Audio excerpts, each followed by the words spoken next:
Hello everyone, this is Marco and welcome back to my channel. As I promised everyone, I am back making things again. Yay! No more reviews for a while.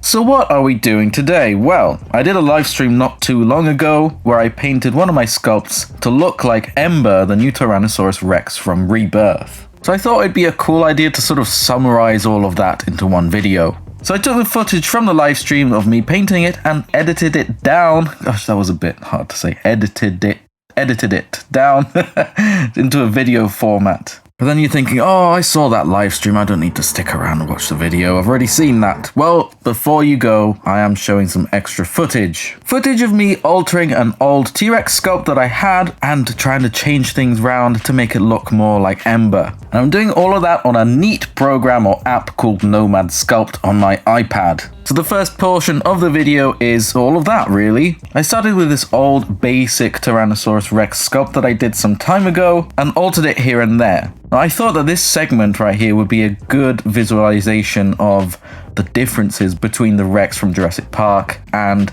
the new one from Rebirth. I didn't plan to sculpt it from scratch. It's easier for designers to reuse some old sculpts and tweak them and update them here and there, especially if it's the same species with just a few changes here and there. I mean, actually, if I was a designer making premium figures, I'd definitely sculpt a brand new one. But for making a YouTube video, I guess I can get away with that. But if you want me to show you how to sculpt a T-Rex from scratch, then let me know in the comment section down below. So sit back and relax, and I hope you enjoy the video. Let's get started with the sculpting part. So this is the sculpt that we're going to be altering.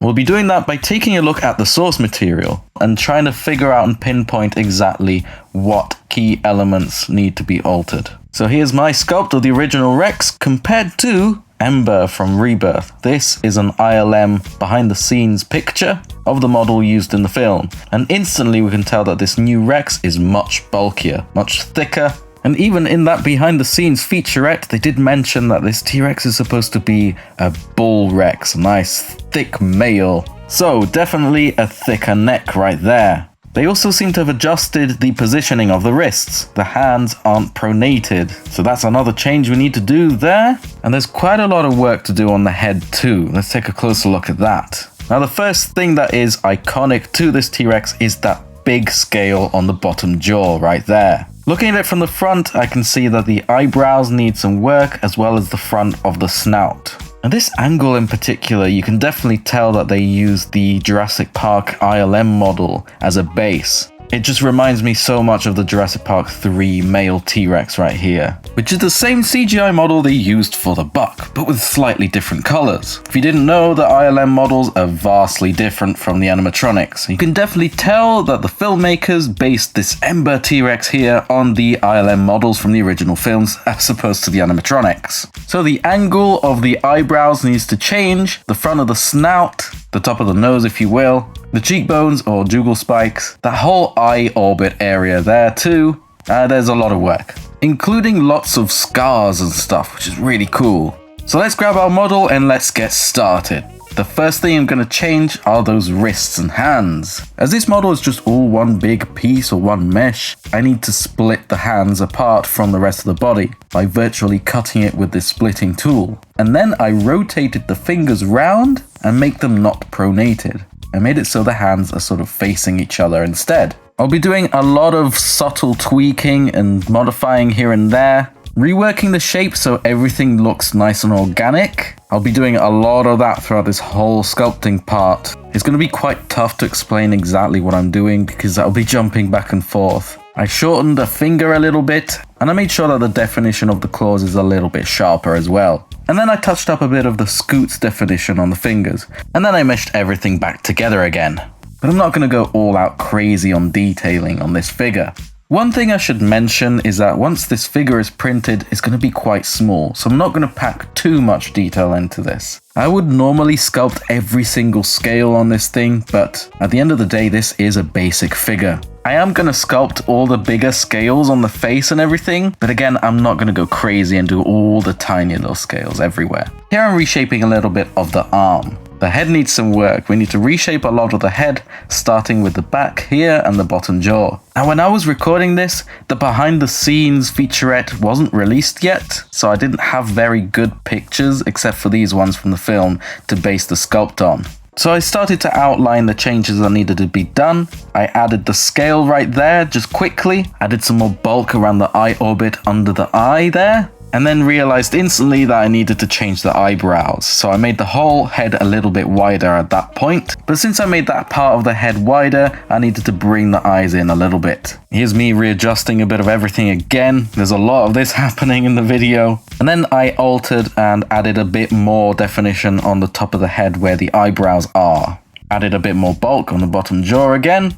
Altered a bit more of the eye area, just making sure that the shapes are starting to match a bit better. We want to get the shapes right before we do the final texturing. I'm tweaking a bit of the bottom jaw definition here and there. Added some more bulk to the cheeks. And then I made the neck a bit thicker and the whole thing a little bit wider too, just to accentuate that bulk. Then I started to add a bit more definition on the snout on the fenestre right here. I smoothed everything out a little bit to get rid of that old texture so we can retexture it later on. And I added a bit more definition here and there on the back of the head and on the lips. In the meantime, I'm using all sorts of reference from the trailer and film, especially from different angles. That really helps me understand and put into perspective where I need to subtract or add more material. For example, adding more material on the cheek here, and then moving a bit of the back of the head right here. Smoothing out and reworking a bit of the shape on the front of the snout, and reworking a bit of the eyes and eye socket too. I altered a bit of the eyebrows up there on the back of the head, again, and improved the shape of the bosses on the nose, or the very top and the front of the snout. I refined a little bit of that scale on the bottom jaw, but we'll be going back to that later. And now I'm going to add all the skin folds on the neck. Now I'm going to be using Mattel's head sculpt as reference, which, fun fact, is the same exact CGI model that has been used for the maquette right here. It's the same one. I'm adding all those nice folds in the skin right there on the neck. And then I added a bit more bulk on the spine on the back right there. Made the shoulders a bit wider and then altered a bit of the stomach too. That was all just a little bit of a mental break from the head, and now we'll go back to the head again by adjusting the eyebrows a little bit. Psych! Let's go back to the body again. Bit scatterbrained. Added a bit more bulk by that hip region.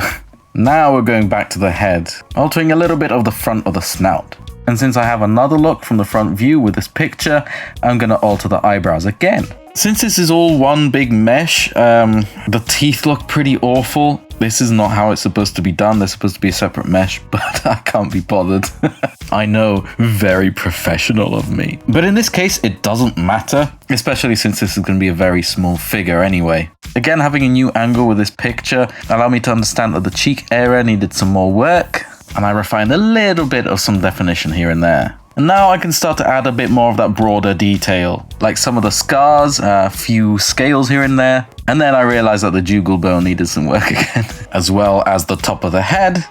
And the nostrils too, I completely forgot about those. I made them a little bit more vertical, and then I added the big scars on the front of the snout. Once I was happy with the scar on the snout, then next came the bulk of the texturing, so enjoy this part. I started from the front of the snout, then along the lip line, on the jugal bone, and added a few scars here and there, making my way downtown, walking fast, making my way to the big fenestra on the snout there.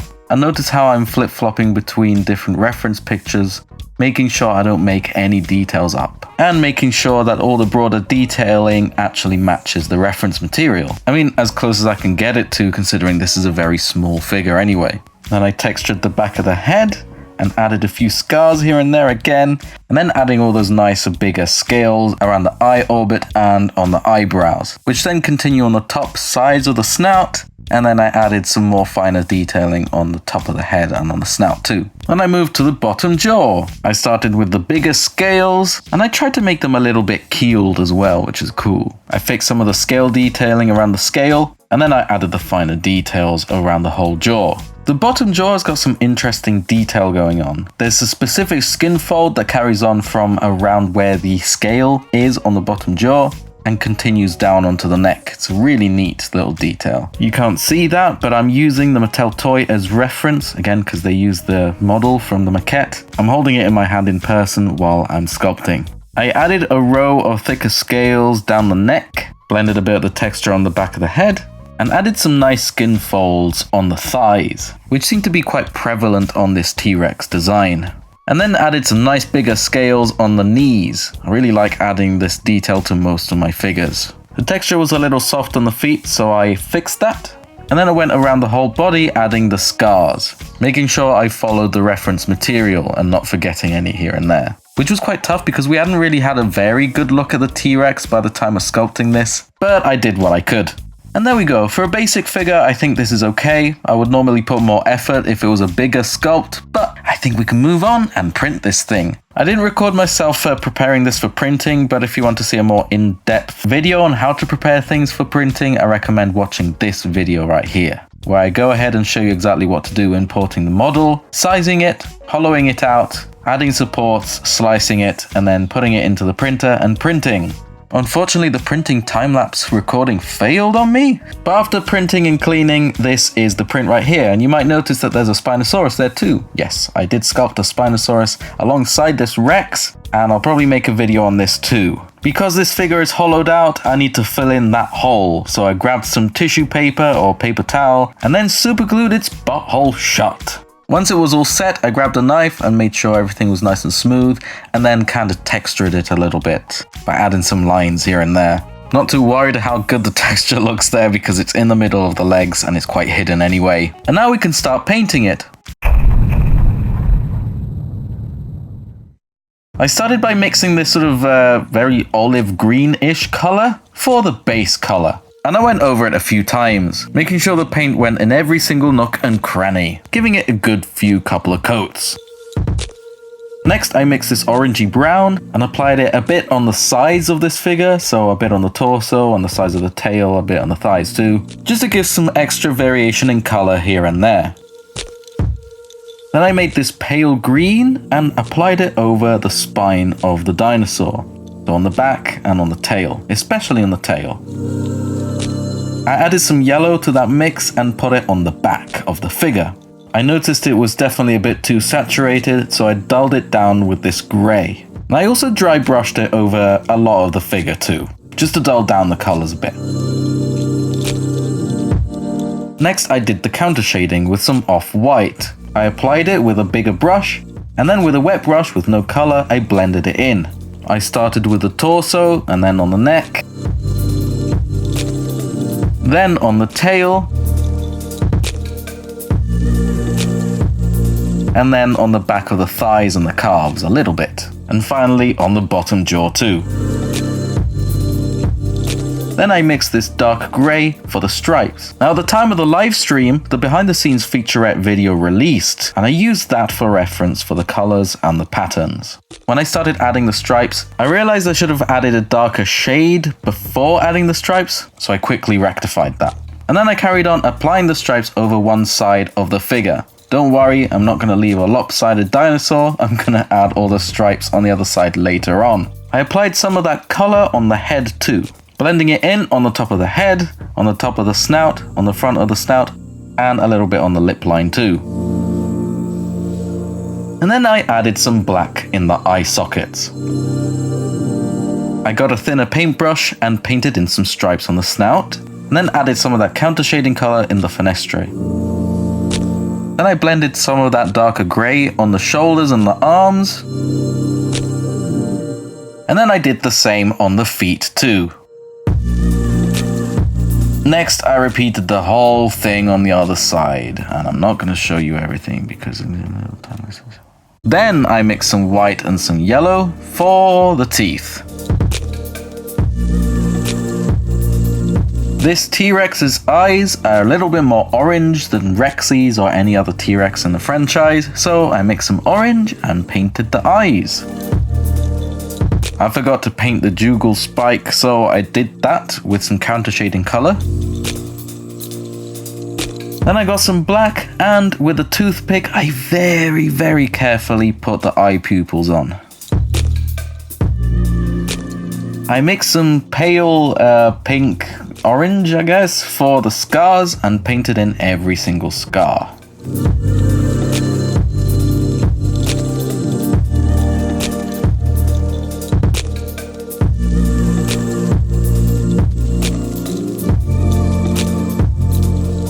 I used some of that brown from earlier to add a little bit of a wash on the teeth to make them look slightly dirtier. Then I watered down that grey and added a little bit of a wash on the tummy. And on the tail and pretty much everywhere where the counter shading is, including the bottom jaw, which helps bring out a little bit of that scale detail. Lastly, I painted in the claws, including the dew claws, yes, and finished everything off with a coat of matte lacquer, and a bit of gloss here and there too. Ladies and gentlemen, sit tight, I present to you the brand new Rebirth Tyrannosaurus Rex, finished! I really like how the paintwork tied everything together. I was a little bit skeptical how it was going to come out, because of the quality of the sculpt isn't great like my usual other stuff, but this is a basic figure, but the paint really did tie everything together. I think this T-Rex design for the Jurassic franchise has to be one of the best designs in the franchise, or even just in movie history, to be honest. It is gorgeous. I want to give a huge thank you to all the incredible people that joined me in the live stream. We've had some incredibly generous people donating. My goodness, you don't have to donate, but wow, your generosity was very much appreciated. Thank you so much. All of you rock. I really love you guys. Thanks so much for watching. Let me know what you think in the comment section down below. Like and subscribe. And before you go, let me know if you want to see a video like this but with a Spinosaurus. Thanks again so very much for watching. Stay safe and I'll catch you in the next one. I would like to give a massive thank you to all of my Patreons. Seriously guys, your support really does mean the world to me, as it helps me do what I love for you. You help me buy materials, and most of all, you give me a helping hand with improving the quality of the content of my videos. Even if it's just a small donation, every little helps.